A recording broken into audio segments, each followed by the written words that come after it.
이 기자님, 네. 2개월 만에 15,000원이던 주식이 16만 원으로 뛰었습니다. 믿어지시나요? 15,000원이 2개월 만에 16만 원이요? 10배 이상 뛴 거 아닌가요? 그런 거는 미리미리 말려주셨으면 제가 여기서 이거 안 찍거든요. 다음 기회를 제가 놓칠 수는 없잖아요. 그렇죠. 그래서 가져왔습니다. 10배 오른 주식의 비밀. 안녕하십니까. 네, 저는 그 슈퍼 개미를 꿈꾸는 송준영 기자. 네, 머니방위대 수줍은 이 기자입니다.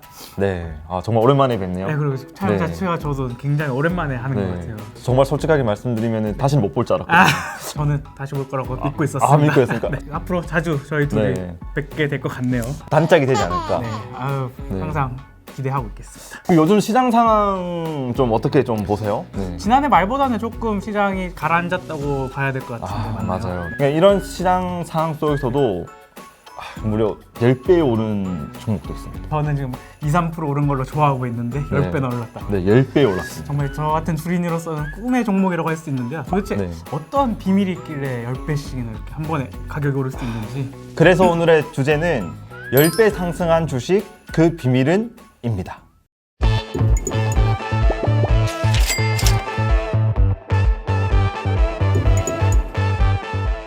도대체 어떤 종목이 이렇게 많이 올랐나요? 한두 종목이 사실은 아니긴 해요. 주식 급락한 이후부터 뭐 시점을 계산하면은 10배 이상 오는 종목이 뭐 좀 심심찮게 발견되거든요. 워낙 그 떨어진 폭이 컸기 때문에. 그렇죠. 네네네. 근데 그 중에서도 분석해볼 만한 그런 주식들이 있더라고요. 혹시 쿠키런 킹덤 아세요? 쿠키런은 제가 뭐 네. 예전에 대학교 다닐 때나 한창 유행했던 어. 게임이라서 열심히 했던 기억은 나는데 열심히 꾸었어요? 쿠키를? 쿠키런은 이제 달리기 하는 게임입니다. 이렇게. 달리기 하는 네. 게임? 그건 열심히 한 기억이 있는데 쿠키런 킹덤은 있다는 것 정도는 알고 있습니다. 이 게임이 정말 뜨겁습니다. 때가 되었다. 누구나 용감해질 수 있어. 모두 비켜! 이 게임을 만든 데브 시스터즈라는 그런 회사가 있거든요. 게임에서 네, 그렇죠. 이 데브 시스터즈가 1월 한 21일에 게임을 출시했는데 네네. 그때만 하더라도 뭐 주가가 한 15,000원 뭐 이 정도였거든요. 근데 이게 거의 2달 만에 16만 원까지 오르는 1,000만 원 있었으면은 1억을 벌 수 있는 그런 거죠. 네. 그것도 2개월 만에. 2개월 만에. 네, 월급은 이거만 하면 안 되네. 근데 이렇게 오른 것이 운이 아니라고 저희는 보고 분석을 해야 되는 것이거든요. 그러니까 뭐 흔히 말하는 테마주가 아니라 네, 뭐 이유가 있어서 올랐다는 그렇죠. 거죠. 이유가 있어서 오른 거기 때문에 저희가 한번 유심 봐야 된다. 네. 네. 그리고 두 번째는 또 있어요. 네, HMM이라고 혹시 들어보셨어요?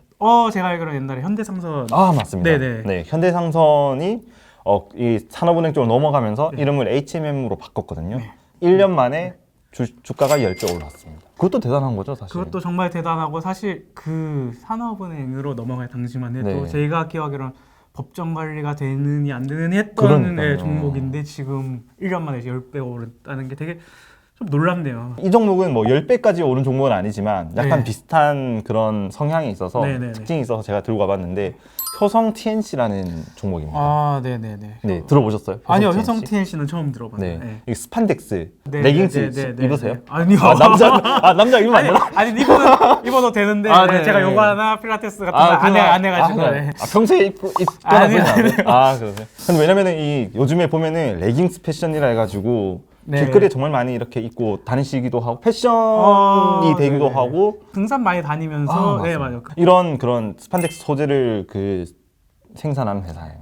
네. 이 회사도 주가가 거의 한 8배 가까이. 8배. 네, 8배도 사실 많죠. 이제 8배만 해도 어마어마한 그리고 어마어마한 상승이죠. 상승률이기 때문에 지금 말씀드린 데브 시스터즈, 네. 그다음에 HMM, 네. 그다음에 효성 TNC. 네. 이렇게 세 종목이 어떻게 올랐는지 이제 천천히 살펴볼 건데 데브 시스터즈가 이제 어느 정도 올랐다는 거는 말씀해 주셨는데 나머지 두 종목은 얼마에서 얼마로 올랐는지 좀 설명을 좀 해주실 수 있으실까요? 효성 TNC는 이제 직접 한번 찾아보시고요. 그 HMM부터 말씀드리면 네. 1년 전까지만 해도 2,000원 정도 했었고 이게 지금 35,000원 정도. 최저가랑 최고가를 이렇게 비교한 것이고 지금 기준으로 했을 때는 그 최고가 기준을 좀 떨어지기는 했어요. 네, 그걸 좀 감안하시고 봐주시면 좋을 것 같습니다.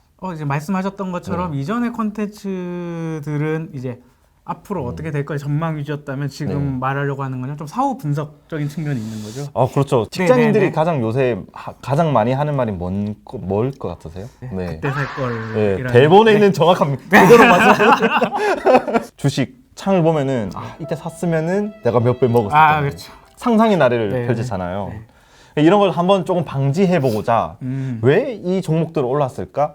작년 같은 경우에는 시장 전체가 좀 약간 오르는 듯한 느낌이었다면은 네네네. 이번 올해 같은 시장은 약간 개별 종목 위주로 오르는 듯한 아. 느낌이 있거든요. 만약에 이 종목들이 10배 이상 오른 이유가 네. 있다면 이제 다른 그런 비슷한 이유를 가진 종목을 찾을 수 있을 거다라는 그렇죠. 그런 말씀이시죠? 네. 여기서 10배 오는 종목을 보고 아이디어를 한번 찾아보자라는 거죠. 네네네. 어떻게 이렇게 오를 수 있었을까요? 공통점이 있습니다. 이게 실적입니다. 실적. 실적이라고 하면 뭐 영업이익이라던가 당기순이익을 말씀하시는 건가요? 네, 맞습니다. 기본적인 전략이죠. 네. 실적이 좋아지는 종목을 네. 매수하는 게 사실은 주식시장에서 투자하는 기본적인 방향이잖아요. 네네. 근데 이 종목들은 약간 드라마틱합니다. 쿠키런 그때 약간 말씀하셨던 네네네. 언제부터 혹시 하셨나요? 대학교를 복학했을 때쯤이니까 2013년에서 14년 정도로 기억합니다. 네. 복학하고 게임만 하셨네요. 그래서 사실은 뭐 이렇다 할 좀 인상 깊은 그런 작품을 내지 못하는 바람에 2015년부터 지난해까지 계속 순손실을 기록했습니다.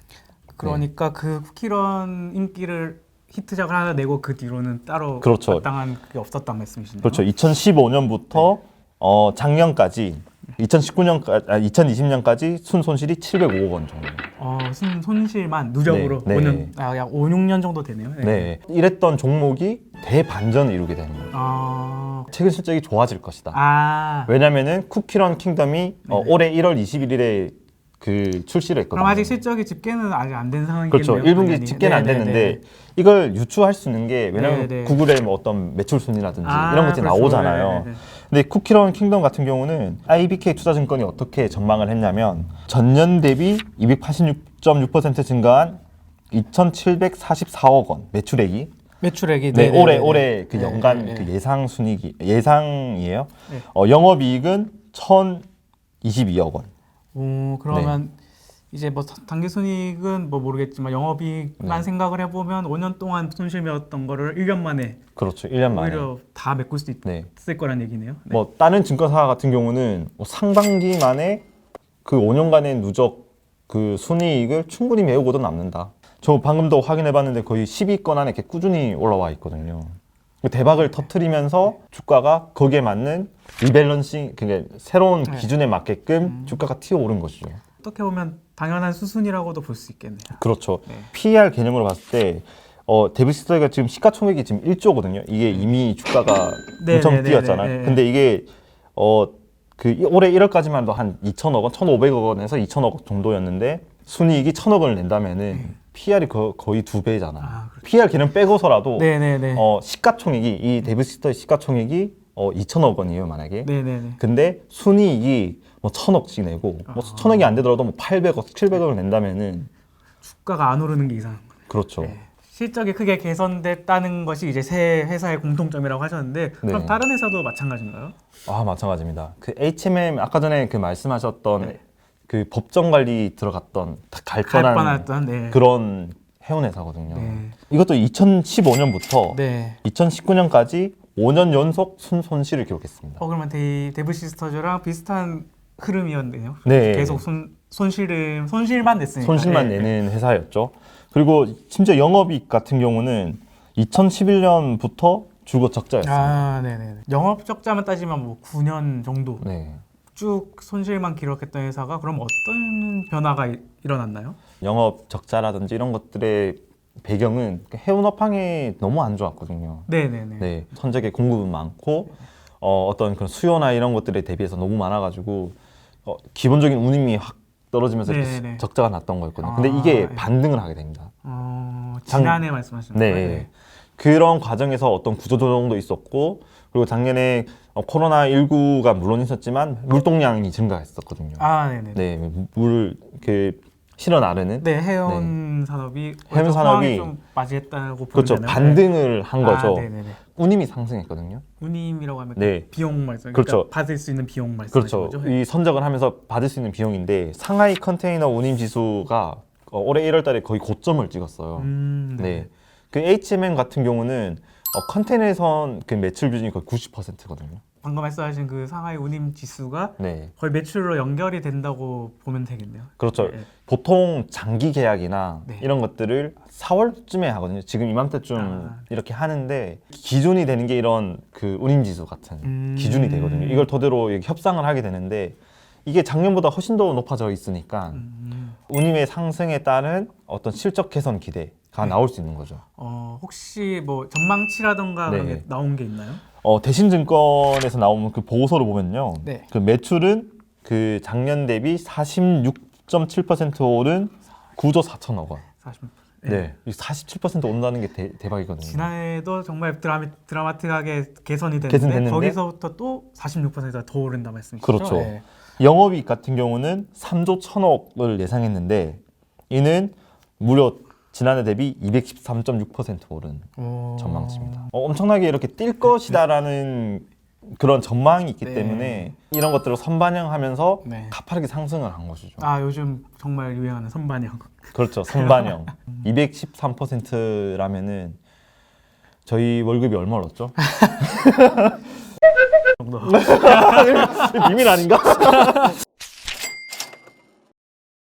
좀 비슷하지 않아요? 데뷔시스터즈랑 그 HMM이 네, 적자만 쭉 지속하던 회사가 네.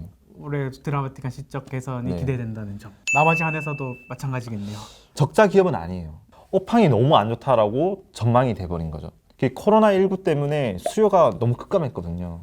수요가 급감할 거라고 생각해서 주가가 안 엄청 좋았었다는 안 좋았죠. 말씀이죠. 네. 네. 작년까지만 해도 그렇게 실적이 좋지는 않았어요. 아, 네. 스판덱스 시장에 대한 기대치가 완전 바닥인 상태에서 갑자기 수요가 확 살아나고 예상 외로 업황이 좋았다는 말씀. 엄청 좋아지게 된 거죠. 네.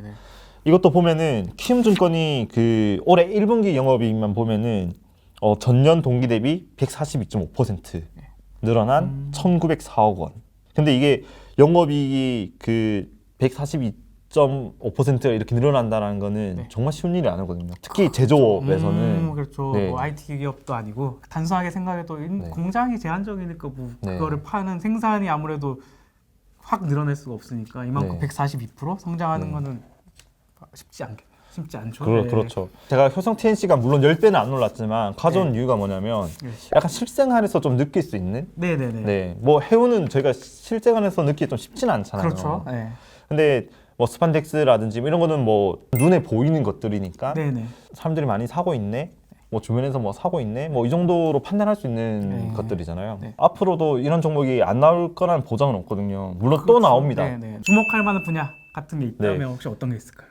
보복 소비가 일어나고 있다. 이른바 경기 회복주. 그렇죠. 네. 경기 회복 관련된 종목들, 쇼핑이라든지 뭐 새롭게 뭐 소비가 이렇게 늘어나면서 매출이나 영업이익이 증가할 수 있는 기업. 건설 관련된 것도 증권사 중에서는 건설도 볼 필요가 있다. 왜냐면은 앞으로 뭐 실적이 좀 더 확 뛸 수 있는 그런 여지들이 많으니까 뭐 공급 확대 정책이라든지 뭐 이런 걸로 볼 수도 있고 철강 관련된 것들도 그런 어떤 그 단가 인상이라든지 이런 걸로 인해서 실적이 드라마틱하게 뛸 수 있는 그런 기업들이 있을 수 있거든요. 이거는 뭐 증권사나 이런 쪽에서 이야기하는 내용들이니까 네. 사실 투자 전문가들은 그런 얘기를 많이 하거든요. 뭐 성장주도 물론 좋지만 실적으로 지금 바로 나오는 완전 턴어라운드 되는 그런 기업들을 좀 주목해서 보면 좋지 않을까. 네, 얘기를 쭉 들어보니까 어쨌든 단순하고 가장 확실한 그렇죠. 네, 지표라고 볼 수 있겠네요. 네, 제가 장담하건대 네. 또 나옵니다. 이렇게 10배 오르고 뭐 네. 5배 오르고 이런 종목들은 또 나오거든요. 네. 이미 오른 10배 오른 종목의 아이디어를 가지고 다른 종목 찾아보자. 네. 개별 종목에 좀 집중. 네, 개별 종목에 집중하고 실적에 집중하자. 네. 네, 그게 바로 비밀이었습니다.